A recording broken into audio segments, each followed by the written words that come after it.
আসসালামু আলাইকুম রহমতুল্লাহ। প্রিয় দর্শক, ব্রেকিং নিউজ। বৈষম্য বিরোধী ছাত্র আন্দোলনের কার্যালয়ে দুই গ্রুপে মারামারি, আহত 7 থেকে 8 জন। ইতিমধ্যে হসপিটালে ভর্তি হয়েছেন। প্রিয় দর্শক, আপনারা স্ক্রিনে ছবিগুলো দেখতে পাচ্ছেন। কী নিয়ে এই গ্যাঞ্জামটা হয়েছে? বৈষম্য বিরোধী আন্দোলনের দুই পক্ষ, দুই গ্রুপের মধ্যে হাতাহাতি হয়েছে। এখানে কিন্তু বাইরের কেউ নাই প্রিয় দর্শক। এটা কিন্তু জাতির জন্য এবং এই 5 আগস্ট পরবর্তী স্বাধীন বাংলাদেশের জন্য কিন্তু একটি অশনি সংকেত, যে যাদের নেতৃত্বে আমাদের এই বাংলাদেশে অবৈধ ফেসিবাদ স্বৈরাচার হাসিনা সরকারের পতন হয়েছে, তারা আজকে বিভিন্ন দলে গ্রুপে আজকে বিভক্ত হয়ে নিজেদের মধ্যে দ্বিধাদ্বন্দ্বে বিভিন্ন বিষয়ে তারা মতপার্থক্য সৃষ্টি করে একে অন্যের প্রতি আঘাত করতেছে, একে অন্যকে মারধর করতেছে। এটা কিন্তু এই জাতির জন্য একটি অশনি সংকেত। প্রিয় দর্শক, রাজধানীর বাংলা মোটর বৈষম্য বিরোধী ছাত্র আন্দোলনের কার্যালয়ে মারামারির ঘটনা ঘটেছে। এতে সংগঠনটির অন্তত 7 জন আহত হয়েছেন। আজ মঙ্গলবার 21 জানুয়ারি বিকেল 3:30টায় এই ঘটনা ঘটে। আহতরা হলেন ইমরান হোসেন, আন্তামিম, আশরাফুদ্দিন বাবু, হাসিব, আফসারউদ্দিন বাবু, মাসুদ, আলামিন। তারা ঢাকা মেডিকেল কলেজ ডামেকে হাসপাতালে চিকিৎসা নিচ্ছেন।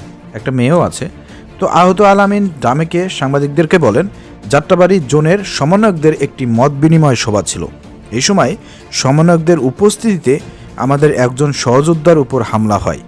আহা, কি করছে বলেন? হ্যাঁ, সমন্বয়কদের উপস্থিতির উপরেই হামলা হয়েছে। এই বিষয়ে জবাবদিহিতা চাইতে কার্যালয়ে এলে তখন তারা আমাদেরকেও প্রতিহত করতে নাইম নামের একজন লোককে পাঠায়। সে এসে আমাদের শান্তিপূর্ণ বিক্ষোভে বিশৃঙ্খলা সৃষ্টি করে। আমাদেরকে বিএমপি, ছাত্রলীগ, ছাত্রদল এগুলো ট্যাগ দেয়। তখন আমাদের মধ্যে উত্তেজনা তৈরি হয়। অনেকক্ষণ পর আমরা পরিবেশ শান্ত করি। এরপর রিফাত রশিদ, আসাদ বিন রানি, আনাফ, হৃদয় সহ যারা সমন্বয়ক আছেন তারা আসেন। এসে আমাদের কথা শোনার সময় তারা চার্জ করতেছিল। তাদের নেতৃত্বে আমাদের উপর আবার হামলা করে গতকালকের হামলাকারীরা। দেখেন, এ হচ্ছে একটা নিউজ। এখন আসলে আপনারা বুঝতেই পারতেছেন, সমন্বয়করা অথবা বৈষম্য বিরোধী ছাত্র আন্দোলনের বিভিন্ন গ্রুপ তৈরি হয়ে গিয়েছে। একজন আরেকজনকে মানতেছে না। তাদের নিজেদের মধ্যে কোনো মিল মহব্বত নাই। একে অন্যকে বিভিন্ন রকমের ছাত্রলীগ, যুবলীগ, আওয়ামী লীগ ট্যাগ দিচ্ছে। আসলে এটা দুঃখজনক, এটা জাতির জন্য দুঃখজনক। আর আগামীতে যদি আপনারা এরকমের নিজেরা যদি এরকম মারামারি করেন, এরকম যদি বিভক্তি হয়, তাহলে এই ছাত্র আন্দোলন, যারা এই বৈষম্য বিরোধী ছাত্র আন্দোলন আপনারা যারা ছিলেন, যারা কমিটি নিয়ে আসেন, যারা নিজেদেরকে সমন্বয়ক দাবি করতেছেন, 2 দিন পরে আপনারা এখন তো নিজেরা মার খাচ্ছেন। 2 দিন পরে সমন্বয়ক পরিচয় দিলে পারে জনগণের কাছে তো চর থাপ্পড় আপনারা খাবেন। যা শুরু করছেন আপনারা, হ্যাঁ, বৈষম্য বিরোধী ছাত্র আন্দোলনের মূল কমিটি যারা ছিল এবং যারা পজিশনে আছে, ভালো ভালো পজিশনে আছে, তাদের উচিত ছিল দলটিকে, সংগঠনটিকে ভালোভাবে মজবুতভাবে তৈরি করা। সেটা আপনারা করতে পারেন না, ব্যর্থ হয়েছেন। ভাঙভুং কমিটি দিয়ে তারপরে আপনারা পরীক্ষিত যেসব লোকজন যারা মাঠে ময়দানে প্রকৃতপক্ষে কাজ করছে তাদেরকে বঞ্চিত করেছেন। তো বিভিন্ন রকমের সমস্যা আছে, যার কারণে আসলে আর ভাই এইসব দল তৈরি করা, দল পরিচালনা করা এত সহজ জিনিস না। আপনারা ঐক্যবদ্ধভাবে ওই সময়টা একটা ছিল, ঝুঁক উঠছিল, একটা কোটা সংস্কার আন্দোলন, এটা একটা ঝুঁক উঠছিল। আপনাদেরকে ব্যবহার করেছে অন্য অন্য ইসলামী রাজনৈতিক দল, বিশেষ করে যেমন আপনাদের ওই ঝুঁকটাকে কাজে লাগিয়েছে বাংলাদেশ জামাত ইসলামী শিবির। কারণ তারা একটি সুসংগঠিত একটি দল, রাজনৈতিক দল। তারা কিভাবে আন্দোলন আপনার পরিচালনা করতে হয়, কিভাবে কি করতে হয়, এগুলো কিন্তু তাদের জানা আছে।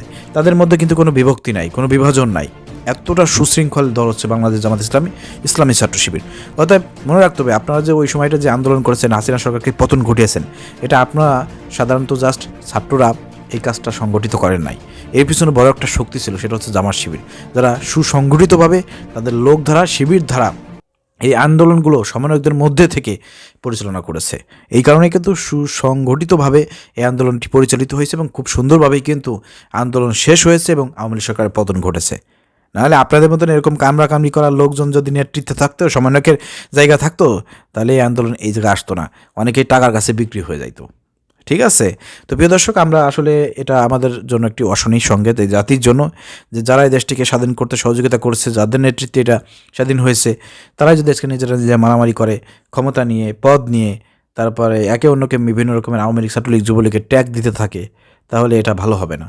এটা আপনারাই সামনে কিন্তু আরও লাঞ্ছিত হবেন, অপমানিত হবেন। এখন যারা প্রধান, যারা সমন্বয়ক আছেন, মূল সমন্বয়ক যারা আছেন, যারা মূল বৈষম্য বিরোধী ছাত্র আন্দোলন যারা আছেন, তারাও কিন্তু একসময় আপনারা কিন্তু লাঞ্ছিত হবেন, অপমানিত হবেন। আপনাদের কিন্তু যে এমএসটা ছিল এটা কিন্তু আস্তে আস্তে ধীরে ধীরে কিন্তু নষ্ট হয়ে যাবে।